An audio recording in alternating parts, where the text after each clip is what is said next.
आज का टॉपिक है थोड़ा हटके, तो जल्दी से इस वीडियो को लाइक कर लो। और अगर आपने अभी तक चैनल को सब्सक्राइब नहीं किया है तो किस चीज़ का वेट कर रहे हो, जल्दी से चैनल को सब्सक्राइब करो।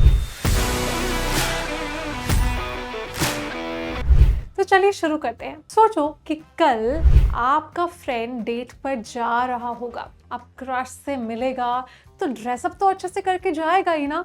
तो आज या कल कपड़े चूज कर रहा होगा, अब किस रेस्टोरेंट में जाना है, कहाँ पे खाना है, कहाँ बैठना है। तो ये सारे एक्शंस वो करेगा फ्यूचर में, और ये सारे एक्शंस होंगे इन कंटिन्यूएशन।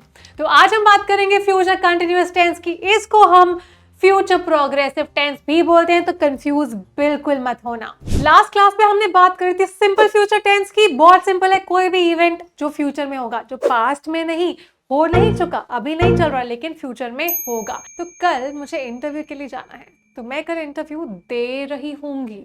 और इसका स्ट्रक्चर क्या था? पहले आता है सब्जेक्ट, फिर आता है हेल्पिंग वर्ब। हम विल यूज करते हैं, शैल यूज करते हैं। शैल बहुत कम यूज होता है, हम मेजरली विल का यूज करते हैं। प्लस वर्ब की बेस फॉर्म, फिर आता है हमारा ऑब्जेक्ट। जैसे I will go with kids to the park, तो मैं किड्स के साथ पार्क में जाऊंगी। अब मैं हो सकता है 5 मिनट बाद जाऊं, या फिर मैं कल जाऊं, या फिर 1 हफ्ते बाद जाऊं, बट ये एक्शन फ्यूचर में होगा। तो फ्यूचर कंटिन्यूअस टेंस क्या होता है, एक एग्जांपल से समझ लेते हैं। The couple will be getting married on a beach. क्या बात है, बीच पे क्या नजारा होगा। तो वो शादी करेंगे, है ना। तो ये एक्शन जो है फ्यूचर में होगा। अब सेंटेंस को ध्यान से समझो। The couple will be getting, will be आया और वी भी और बी भी आया, will be getting married on a beach. अब आईएनजी आ गया, तो आईएनजी आ गया मतलब हम क्या ऐड कर रहे हैं यहाँ पे? Present participle form. Present participle form क्या होती है? बहुत सिंपल है। सबसे पहले आपको वर्ब की बेस फॉर्म यूज करनी है। जैसे वॉक बनता है वॉकिंग, आईएनजी ऐड करने के बाद, तो ये होती है वर्ब की प्रेजेंट पार्टिसिपल फॉर्म।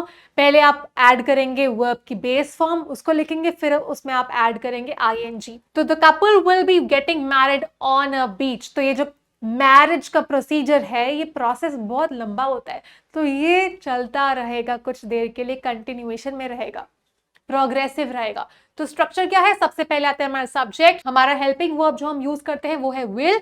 विल के साथ हम यूज करते हैं बी। फिर आता है वर्ब्स प्रेजेंट पार्टिसिपल फॉर्म, फिर आएगा हमारा ऑब्जेक्ट। फ्यूचर कंटिन्यूअस टेंस को हम फ्यूचर प्रोग्रेसिव टेंस भी बोलते हैं, and it describes events which will take place over time. जैसे I will be baking, he will be cooking, I will not be studying, will he be studying, You will be eating my sweets. तो तुम मेरी sweets खा रही होगी। Dad will be collecting me from karate club. तो वो मुझे karate club से कलेक्ट कर रहे होंगे। The choir will be singing at the concert next week. तो वो गा रहे होंगे। अब ये एक्शन जो है नेक्स्ट वीक होगा। So ये सारे एक्शंस वो हैं जो कंटिन्यूएशन में चलेंगे इन फ्यूचर। अगर आपके पास अभी डायरी और पेन नहीं है, या नोटपैड और पेन नहीं है, तो जल्दी से लेके आइए ताकि आप सारे इंपॉर्टेंट पॉइंट्स को नोट डाउन कर सके। तो आपको पता है कि पॉजिटिव सेंटेंसेस होते हैं, नेगेटिव सेंटेंसेस होते हैं और इंटरोगेटिव सेंटेंसेस होते हैं, पर इनका स्ट्रक्चर क्या है जल्दी से देख लेते हैं। तो पॉजिटिव सेंटेंस में सबसे पहले आएगा सब्जेक्ट, फिर आएगा विल, उसके बाद बी, फिर वर्ब्स प्रेजेंट पार्टिसिपल फॉर्म, ये आप समझ चुके हैं, प्लस आएगा ऑब्जेक्ट। नेगेटिव की बात करें तो नो या नॉट तो डेफिनेटली आएगा। सबसे पहले आएगा सब्जेक्ट, फिर आएगा विल नॉट, तो विल के साथ हमने क्या यूज करना है? नॉट। फिर आएगा बी, उसके बाद आएगा verbs present participle form plus हमारा ऑब्जेक्ट। अगर हम इंट्रोगेटिव की बात करें तो आपको पता है कि एंड में क्वेश्चन मार्क आएगा, बट इसका स्ट्रक्चर क्या है पूरा? पहले आएगा विल, तो विल ने अपनी पोजिशन चेंज कर ली, विल और बी ने अपनी पोजिशन चेंज कर ली है। विल, फिर आएगा सब्जेक्ट, फिर आएगा बी, फिर आएगा verbs present participle form plus आएगा ऑब्जेक्ट और उसके बाद क्वेश्चन मार्क। अब क्या जरूरत है बार बार आई विल बी गोइंग बोलने की? तो आई विल की जगह आप बोल सकते हैं आईल। तो हम क्या यूज कर सकते हैं? कॉन्ट्रैक्शंस, जो है बहुत ही इजी।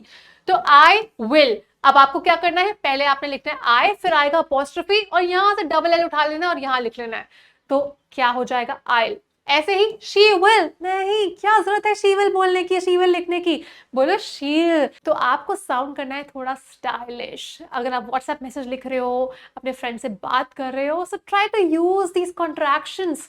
इससे यही लगेगा कि आपको बहुत अच्छी इंग्लिश आती है, you are aware of English. अब इसको नोट डाउन करते रहो ताकि आपको याद रहे और आप इन फ्यूचर सेंटेंसेस फ्रेम कर सके। पॉजिटिव, नेगेटिव और इंटरोगेटिव। शील बी ट्रैवलिंग, वो ट्रैवल कर रही होगी, मैं इंटरव्यू दे रही होंगी। शील नॉट बी ट्रैवलिंग, वो ट्रैवल नहीं कर रही होगी। विल शी बी ट्रैवलिंग, क्या वो ट्रैवल कर रही होगी। दे विल बी वर्किंग, वो काम कर रहे होंगे। They will not be working, वो काम नहीं कर रहे होंगे। विल दे बी वर्किंग, क्या वो काम कर रहे होंगे। इट विल बी रेनिंग, बारिश हो रही होगी। It will not B raining, बारिश नहीं हो रही होगी। गर्मियों में सोचते हैं यार काश बारिश हो जाए, और वेदर फोरकास्ट चेक करते हैं, उसमें आता है कि कल भी बारिश नहीं होगी, तो कल बारिश नहीं हो रही होगी। विल इट बी रेनिंग, क्या कल बारिश हो रही होगी। अब बात करते हैं कि फ्यूचर कंटिन्यूअस टेंस का हम यूज कब करते हैं, किन सिचुएशंस में करते हैं। For interrupted actions in the future. Interrupted actions जल्दी से समझ लो। When I get there, we will be watching a movie. तो जब मैं वहां पहुंचूंगा हम मूवी देख रहे होंगे। अब मूवी वॉच करने का जो प्रोसेस है वो थोड़ा सा लंबा होता है। हो सकता है 1.5 आवर की मूवी हो सकता है 2 घंटे की मूवी हो, और हो सकता है 3 घंटे की मूवी हो। मैंने रिसेंटली देखी थी एनिमल मूवी, और वो तो बहुत लंबी मूवी थी, तो मैं कंटिन्यूएशन में मूवी को वॉच कर रही थी, है ना। और अगर मान लो कि आपने कल मूवी देखनी है, आप मूवी देखने जाओगे, तो आप क्या बोलोगे, आई will be watching a movie. तो वो एक्शन आप करोगे कंटिन्यूएशन में, इन फ्यूचर यानी कल। Politely ask questions about the future. अगर आपको पोलाइटली फ्यूचर से रिलेटेड क्वेश्चंस पूछने हो, जैसे will you be visiting tomorrow, क्या आप कल विजिट कर रहे होगे।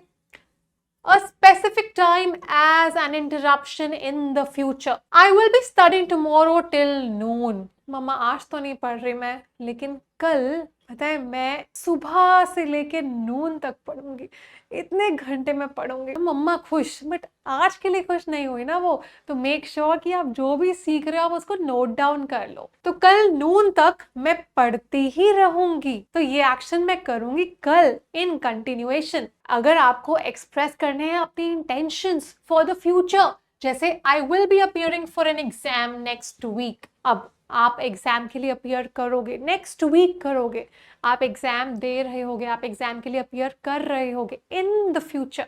Actions happening now and will continue in future, वो एक्शंस जो अभी भी चल रहे हैं, लेकिन वो एक्शंस फ्यूचर में भी कंटिन्यू होंगे। जैसे I will be practicing dance for an hour. मान लो मैंने डांस क्लास ज्वाइन करी हुई है, तो आज भी मैं डांस क्लास अटेंड कर रही हूँ और कल भी मैं डांस क्लास अटेंड कर रही होंगी।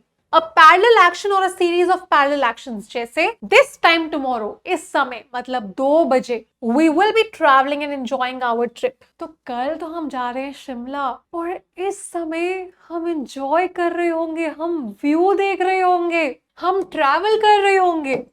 अब यहाँ पे देख लेते हैं कुछ एग्जाम्पल्स।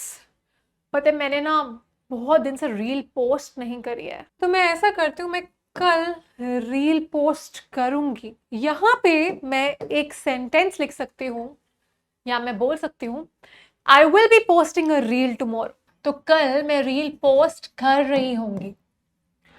और दूसरा एग्जाम्पल वो है जो हम अक्सर देते हैं, जो हम अक्सर बोलते हैं और ऑलमोस्ट हर रोज ही बोलते हैं, कल से मैं टाइम टेबल पक्का फॉलो करूंगी। कल से ना मैं पक्का टाइम टेबल फॉलो करूंगी। So I will start following my time table from कल से। आज तो नहीं हुआ, कल से पक्का मैं टाइम टेबल फॉलो कर रही होंगी। हम अक्सर ऐसा बोलते हैं ना, पर ये जो चीजें हैं ना कभी हो नहीं पाती, बट आपको पॉसिबल करना है, आपको लर्न करना है, आपको ग्रो करना है।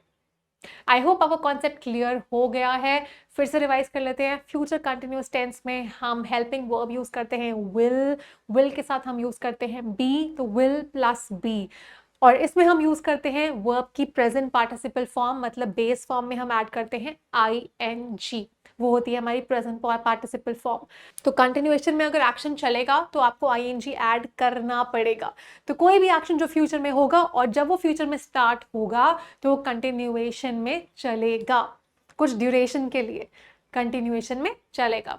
तो मैंने दिया है आपको एक सिंपल सा टास्क, मेक श्योर कि आप उस टास्क को जरूर करें और अपना स्कोर मुझे बताइए कमेंट सेक्शन में।